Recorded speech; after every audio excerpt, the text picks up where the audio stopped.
საქართველოს ეკონომიკისა და მდგრადი განვითარების სამინისტროს ჰიდროგრაფიული სამსახურის სინოპტიკური განყოფილების ინფორმაციით, ხვალ დრო გამოშვებით ატმოსფერული ნალექი წვიმის სახით არის მოსალოდნელი, ღამით კი თოვლჭყაფის სახით. ჰაერის ტემპერატურა დღისით 4-6 გრადუსი, ღამით კი 2-4 გრადუსი იქნება. იქროლებს დასავლეთის ქარი 8-13 მეტრი წამის სიჩქარით. 27 იანვარს ჰაერის ტემპერატურა დღისით 3-5 გრადუსამდე, ღამით კი 1-3 გრადუსამდე დათბება. ატმოსფერული ნალექი დღისით წვიმის სახით, ღამით კი თოვლის სახით იქნება.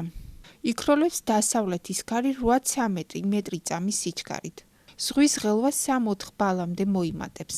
28 იანვარს ჰაერის ტემპერატურა დღისით 3-5 გრადუსი, ღამით კი 1-3 გრადუსი იქნება. ღამით მოსალოდნელია თოვლი. იქროლებს დასავლეთის ქარი 5-10 მეტრი წამის სიჩქარით. ზღვის ღელვა 3-4 ბალამდე შენარჩუნდება.